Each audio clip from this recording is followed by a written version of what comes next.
la CEI a entamé la révision de la liste électorale. Et donc, tous les Ivoiriens, partout sur tout l'étendue du territoire, même à l'extérieur du pays, au niveau de la diaspora, se précipitent dans les lieux d'enrôlement pour se faire inscrire sur la liste électorale.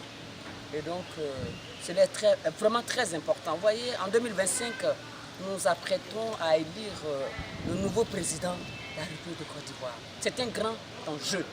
Et donc, nous sommes venus nous-mêmes pour constater comment cela se passe au niveau des bureaux d'enrôlement. Et nous avons été vraiment agréablement impressionnés par ce que les agents même de la CEI nous ont dit. Ils ont dit que tout se passait bien, qu'il y avait beaucoup d'engouement au niveau des nouveaux majeurs et cela est vraiment très très important. Il y avait beaucoup d'engouement au niveau des nouveaux majeurs et donc nous sommes satisfaits. Mais nous voulons profiter encore aujourd'hui pour lancer cet appel à toute la population ivoirienne, à tous nos frères et sœurs qui sont au niveau de la diaspora, qui nous écoutent, pour dire que 2025 est pour nous une année charnière, une année d'une importance capitale, parce que tous nous allons vraiment poser cet acte de citoyen, c'est-à-dire voter la première personnalité de notre pays, le président de la Côte d'Ivoire. Et donc nous invitons tout le monde, tous les Ivoiriens à se rendre dans les bureaux de vote.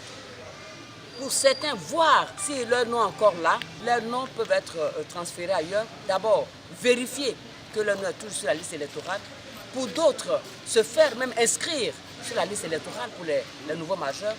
Et puis pour certains, ceux qui ont changé de quartier, de ville et autres, qui étaient peut-être même en Europe, qui sont venus ici, qui étaient à l'étranger, qui sont venus en Côte d'Ivoire et qui comptent y demeurer au pays, pour voir comment s'inscrire sur cette liste électorale.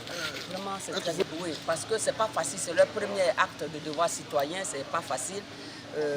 Les nouveaux majeurs, quand ils viennent souvent, ils ne sont pas au fait de vraies informations, mais on leur dit qu'il faut véritablement avoir la carte d'identité.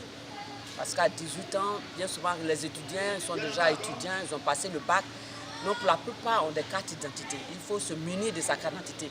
Mais il peut s'agir pour certains de ne pas posséder cette carte d'identité. Donc, on les conduit. Voilà. On les conduit à se faire établir un certificat de nationalité. Parce que c'est une pièce aussi qui est importante pour se faire enrôler. Ça, c'est très important.